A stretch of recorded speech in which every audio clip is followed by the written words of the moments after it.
ग्वालियर चंबल के अलावा 5 क्षेत्र मालवा निमाड़ क्षेत्र के हैं, 1 बिंदी क्षेत्र के हैं और 3 क्षेत्र भाजपा के मजबूत पकड़ वाले मध्य प्रदेश का है।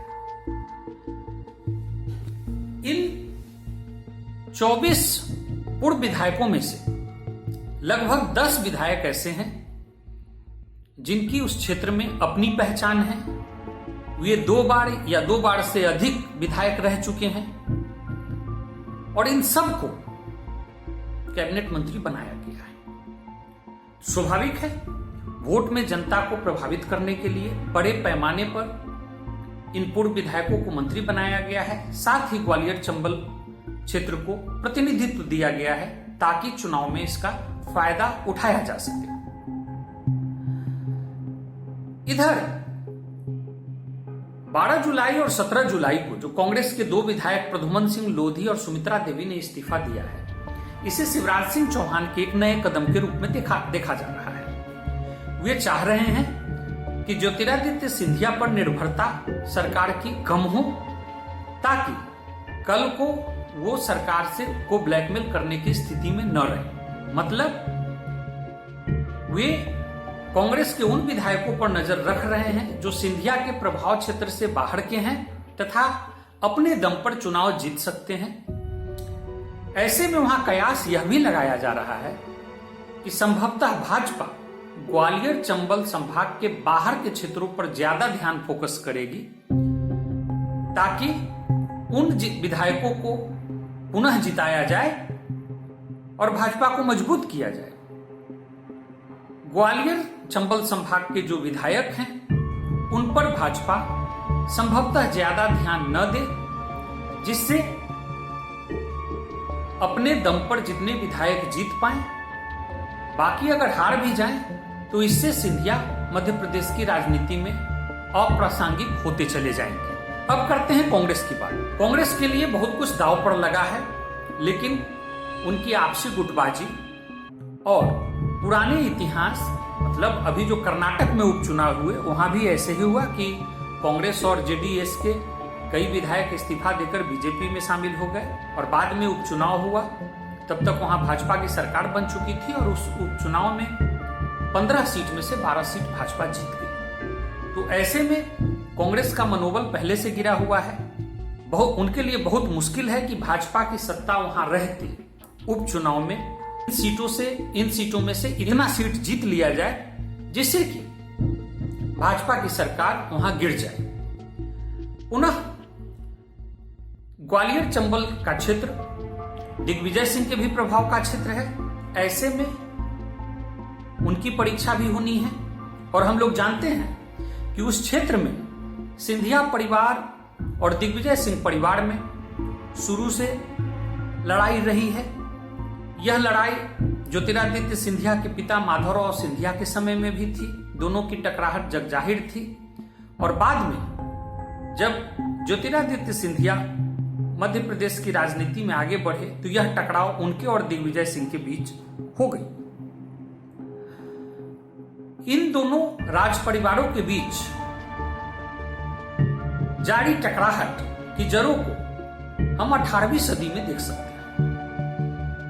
जैसा कि हम सभी जानते हैं, ग्वालियर में सिंधिया राजघराने की शुरुआत महाजी सिंधिया से हुई।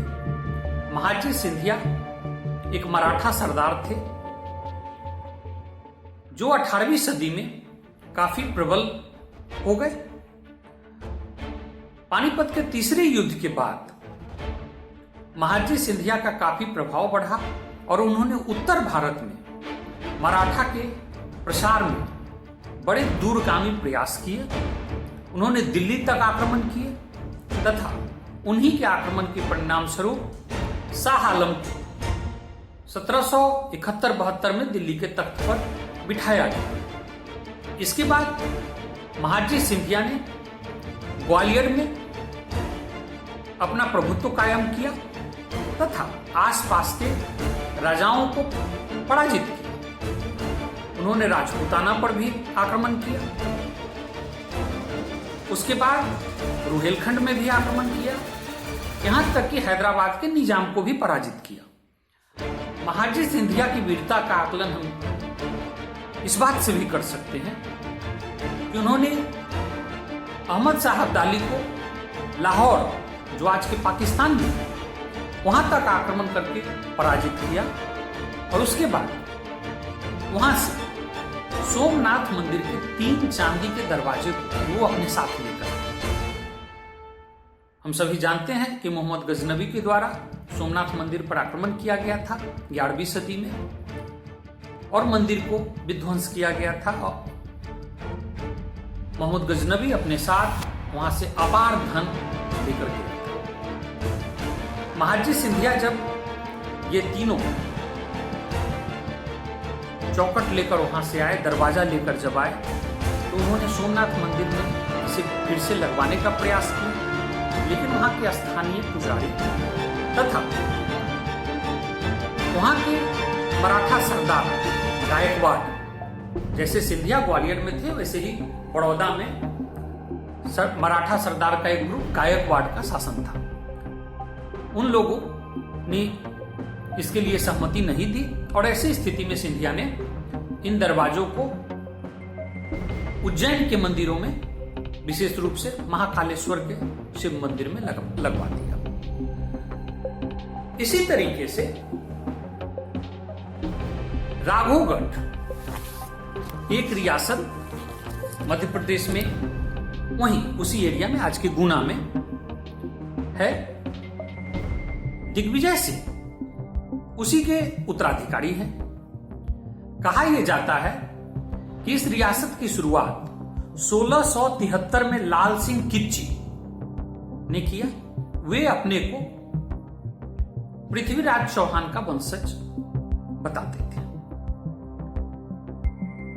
इस हिसाब से देखें तो राघोगढ़ का रियासत ग्वालियर रियासत से पुराना हो गया, लेकिन जब महाजी सिंधिया का वहां प्रभाव बढ़ा तो 1780 में महाजी सिंधिया ने इस रियासत को अपने कब्जे में ले लिया। बाद में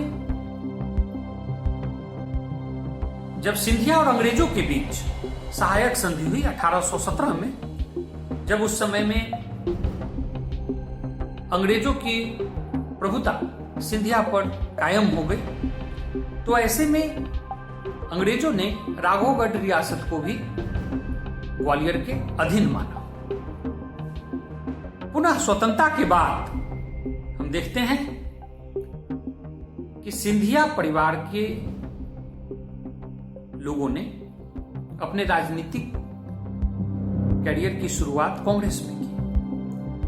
राजमाता विजयाराजे सिंधिया कांग्रेस के टिकट पर लोकसभा पहुंची और 1967 में उन्होंने ठीक ज्योतिरादित्य सिंधिया की तरह ही एक विद्रोह को अंजाम दिया और वहां कांग्रेस की सरकार पतन हुई और पहली बार गैर कांग्रेसी सरकार की स्थापना हुई। इसके विपरीत दिग्विजय सिंह के पिताजी श्री बलभद्र सिंह, वे राज्य विधानसभा में हिंदू महासभा के टिकट पर पहुंचे। मतलब कि सिंधिया परिवार की शुरुआत राजनीति में कांग्रेस के तरफ से हुई और बाद में वे भाजपा में चले गए और ज्योतिरादित्य सिंधिया के जाने के बाद साथ आज सिंधिया परिवार के जितने भी लोग राजनीति में हैं वे सब के सब भाजपा में हैं। इसके विपरीत दिग्विजय सिंह कांग्रेस में आए। कहा तो यह भी जाता है कि 67 में जब विजयाराजे सिंधिया ने वहां कांग्रेस की सरकार गिराई तो बाद में उन्होंने दिग्विजय सिंह को भी जनसंघ ज्वाइन करने को कहा, लेकिन दिग्विजय सिंह ने इस बात को नहीं माना। कह सकते हैं कि इन दोनों राज परिवारों में राजनीतिक टकराहट काफी पुरानी है और वो आज भी चल रही है। ऐसे में इन सीटों पर जो उपचुनाव होने हैं उनमें दिग्विजय सिंह की भी क्षमता का आकलन होना है। नमस्कार।